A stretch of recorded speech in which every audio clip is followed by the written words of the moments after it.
میں دن میں کتنی بار دعا کروں؟ How many times a day should I pray؟ صبح شام اور دوپہر کو میں فریاد کروں گا اور کراہتا رہوں گا اور وہ میری آواز سن لے گا۔ زبور 55 آیت۔ خداوند یسوع مسیح کی سلامتی ہمیشہ آپ پر قائم رہے۔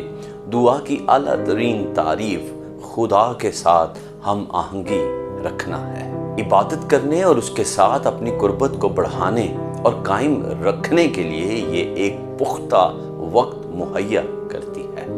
اس لیے دعا میں خدا کے ساتھ رفاقت کے لیے ایک مخصوص وقت مختص کرنا اچھا ہے۔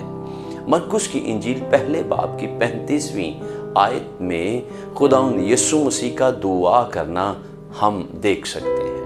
اور صبح ہی دن نکلنے سے بہت پہلے وہ اٹھ کر نکلا اور ایک ویران جگہ میں گیا اور وہاں دعا کی۔ زبور نویس نے شام، صبح اور دوپہر میں دعا کرنے کے لیے ایک وقت مقرر کیا۔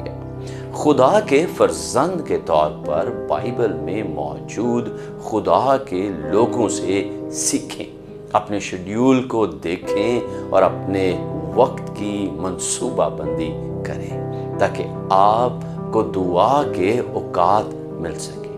آپ صبح، شام اور دوپہر میں دعا شروع کر سکتے ہیں۔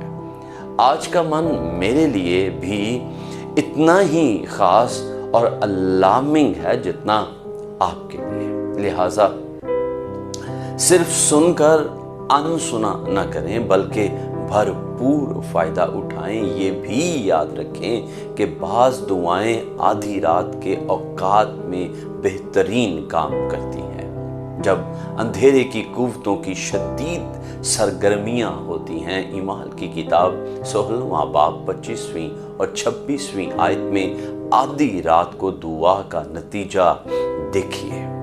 آدھی رات کے قریب پولس اور سلاس دعا کر رہے اور خدا کی حمد کے گیت گا رہے تھے اور قیدی سن رہے تھے کہ یکایک بڑا بھونچال آیا۔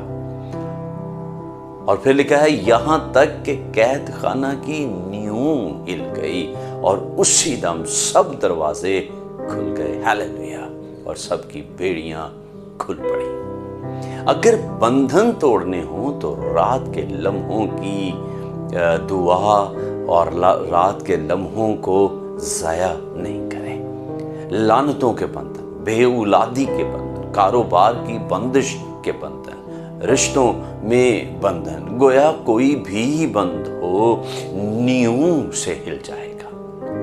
روح القدس آپ کو آپ کی دعا کا ٹائم ٹیبل بنانے میں رہنمائی کرے، اور جب آپ خدا سے دعا کریں گے اور پکاریں گے تو وہ آپ کی سن لے گا۔ ہیلیلویا، ٹائم کیپر بنے۔ عزیزو، پلیز اس کو اپنے تک محدود نہ رکھیں بلکہ اور بھی لوگوں کے ساتھ اس کو شیئر کیجئے۔ ہمارے یوٹیوب چینل پاسٹر انیس جاوید کو لائک، سبسکرائب اور شیئر کیجئے۔ God bless you.